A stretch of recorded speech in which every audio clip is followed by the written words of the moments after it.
चलिए रुक करते हैं खबरों का। आजम खान और उनके परिवार को एक के बाद एक कई झटके लग रहे हैं। अब रामपुर विधानसभा से अब्दुल्ला आजम खान को भी अपनी सदस्यता गंवानी पड़ गई।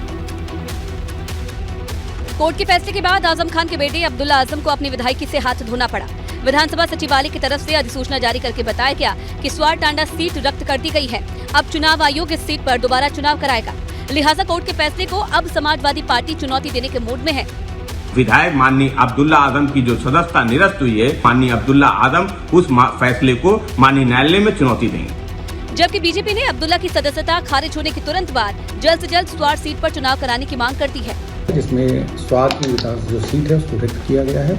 अब हमारी मांग है कि इसमें तुरंत इस पर उपचुनाव करवाया जाए। दरअसल 15 साल पहले 29 जनवरी 2008 को छजलैट पुलिस ने आजम खान की कार को चेकिंग के लिए रोका था, जिससे उनके समर्थक भड़क गए। इसके बाद सपा कार्यकर्ताओं ने जमकर हंगामा किया। इस हंगामे में अब्दुल्ला समेत 9 लोगों को आरोपी बनाया गया था। 15 साल पुराने मामले में अब्दुल्ला को दोषी पाया गया है। अदालत ने उन्हें 2 साल की सजा सुनाई और इसी वजह से अब्दुल्ला की सदस्यता रद्द हो गई। 25 साल में पहली बार ऐसा हो रहा है जब आजम परिवार का कोई भी सदस्य। पिछले कई दिनों से मानस के अपमान का मसला बहस का मुद्दा बना हुआ है, जिस पर आज सीएम योगी ने खुलकर अपनी राय रखी। पिछले कई दिनों से रामचरित मानस पर यूपी की सियासत में महाभारत छिड़ा हुआ है। सपा नेता स्वामी प्रसाद मौर्य की विवादित टिप्पणी के बाद आज तक सियासी बवाल जारी है। पहली बार सीएम योगी ने मानस मुद्दे को लेकर स्वामी प्रसाद मौर्य पर करारा प्रहार किया और कहा कि मानस पर सवाल उठाने वालों को शर्म आनी चाहिए। शर्म आनी चाहिए उन लोगों को जो मानस पे प्रश्न उठा रहे हैं। यह वह ग्रंथ है जिसने गुलामी के कालखंड में भारत को एक नई दिशा दी। सनातन धर्म पर सवाल उठाने वालों को भी सीएम योगी सख्त लहजे में कहा कि हिंदुओं को मत और मजहब से जोड़ने की कोशिश नहीं होनी चाहिए। आप इसको मत, मजहब या संप्रदाय के साथ जोड़ रहे हैं तो इसका मतलब हम हिंदुओं को समझने की भूल कर रहे हैं। हालांकि अपने विवादित बयान पर कायम स्वामी प्रसाद मौर्य ने एक बार फिर से मानस का हवाला देते हुए भाजपा पर तीखा हमला किया। केवल आदिवासियों, दलितों और पिछड़ों को चुनाव के लिए कहा जाता है हिंदू हिंदू हिंदू। आदिवासियों, दलितों, पिछड़ों के आरक्षण को खत्म करने का दुस्साहस करती है ये भाजपा सरकार। जाहिर है सीएम योगी ने सियासी लाभ लेने के लिए सनातन पर सवाल उठाने वालों को जवाब दे दिया है। कल पूर्वांचल को सीएम योगी ने बड़ी सौगात दी। गोरखपुर में राज्य आयुष विश्वविद्यालय में ओपीडी सेवा शुरू हो गई है। मुख्यमंत्री योगी आदित्यनाथ ने पिपरी में बन रहे प्रदेश के पहले आयुष विश्वविद्यालय में ओपीडी सेवा का शुभारंभ किया।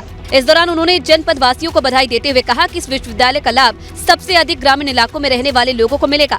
50 एकड़ में 300 करोड़ रुपए की लागत से आयुष विश्वविद्यालय का निर्माण किया जा रहा है।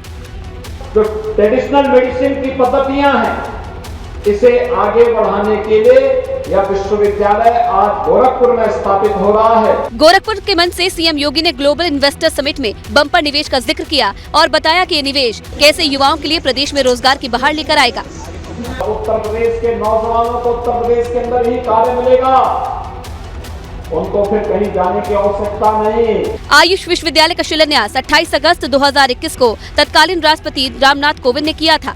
निर्माणाधीन इस विश्वविद्यालय से प्रदेश भर के सभी आयुष कॉलेज संबद्ध कर दिए गए हैं। आगामी कुछ माह में ये विश्वविद्यालय पूरी तरह से बनकर तैयार हो जाएगा।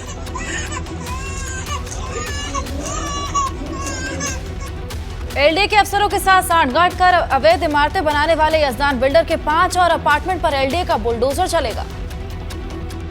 यजदान बिल्डर की ये वही अवैध इमारतें हैं जिन्हें जल्द ही जमींदोज किया जाएगा। इसमें डालीबाग कॉलोनी में 2, महानगर में 2, हजरतगंज में 1 अपार्टमेंट शामिल है। यजदान बिल्डर के 5 और अपार्टमेंट में जल्द एलडीए का बुलडोजर गरजेगा। ये अपार्टमेंट शहर के अलग अलग इलाकों में स्थित हैं। इसमें से 2 अपार्टमेंट डालीबाग इलाके में हैं, जबकि 2 अपार्टमेंट महानगर इलाके में हैं। डालीबाग स्थित अलाया होम अपार्टमेंट्स के 2 टावर में 20-20 फ्लैट और टॉप फ्लोर पर पेंट हाउस बने हुए हैं। बाकी अन्य अपार्टमेंट में भी 20-20 फ्लैट और पेंट हाउस हैं। कुल मिलाकर सभी 5 अपार्टमेंट में 100 फ्लैट हैं, जिसमें लोग रह भी रहे हैं। एलडीए अब इन्हीं अपार्टमेंट्स में बुलडोजर चलाने की तैयारी कर रहा है। साथ ही अपार्टमेंट का नक्शा पास कराने वाले, एनओसी जारी करने वाले और निर्माण कार्य की निगरानी न करने वाले अधिकारियों कर्मचारियों को भी चिन्हित किया गया है।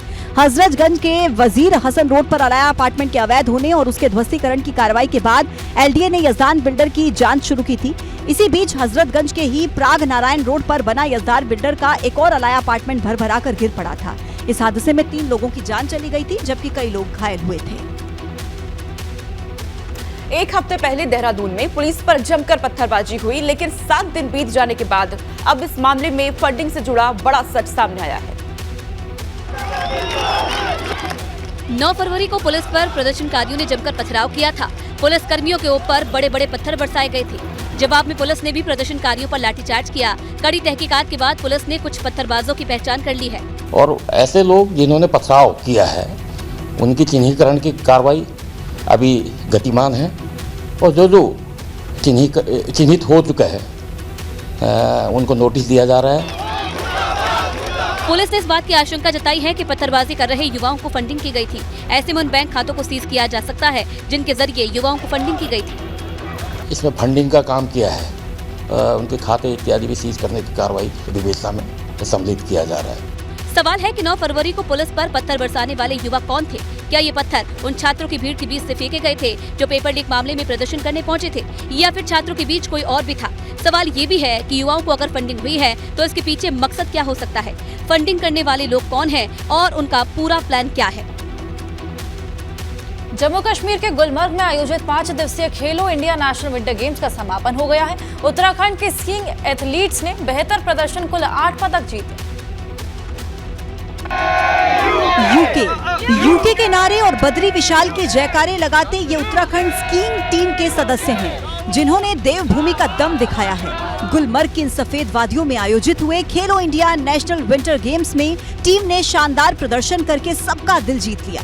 उत्तराखंड राज्य की टीम ने इंटरनेशनल स्कीयर और मुख्य कोच विवेक पवार की अगुवाई में हिमाचल, जम्मू कश्मीर, सेना, आईटीबीपी जैसी मजबूत टीमों को कड़ी टक्कर देते हुए गुलमर्ग के बर्फीले स्लोप पर उत्तराखंड के लिए 3 स्वर्ण, 3 रजत सहित 2 कांस्य पदक जीतकर उत्तराखंड का नाम विंटर स्पोर्ट्स में रोशन किया है।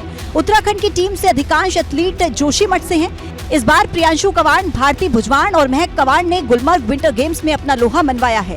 प्रियांशु ने अल्पाइन स्लालम और जॉइंट स्लालम में अपने वर्ग में 2 गोल्ड जीते तो भारती भुजवाण ने भी अल्पाइन स्कीइंग में 1 गोल्ड और 1 सिल्वर जीता। खेलो इंडिया की गोल्डन गर्ल महक कवान को इस बार 2 सिल्वर मेडल से संतोष करना पड़ा।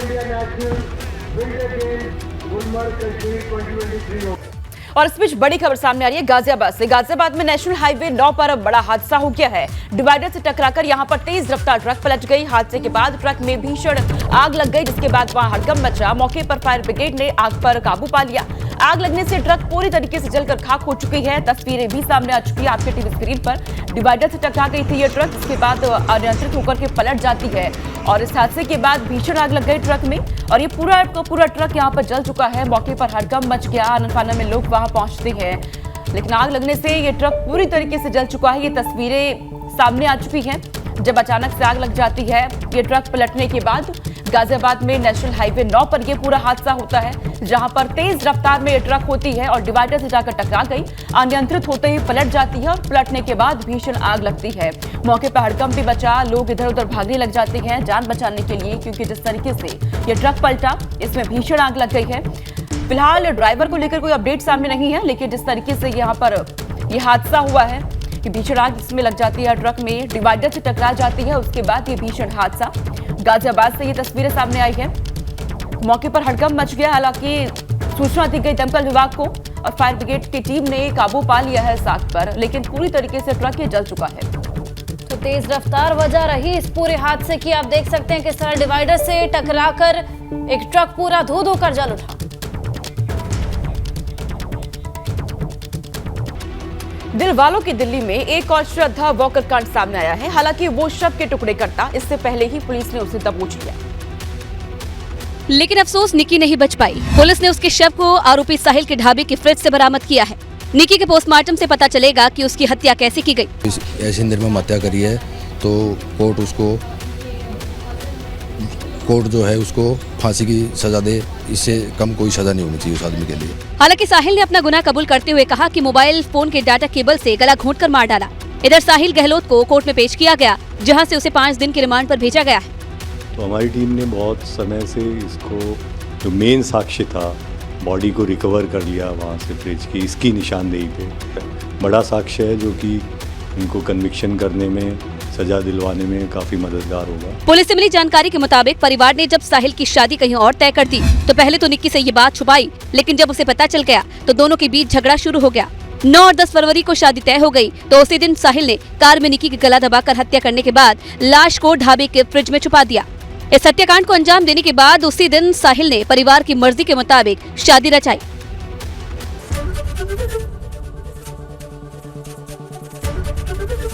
एबीपी गंगा, खबर आपकी, जुबान आपकी।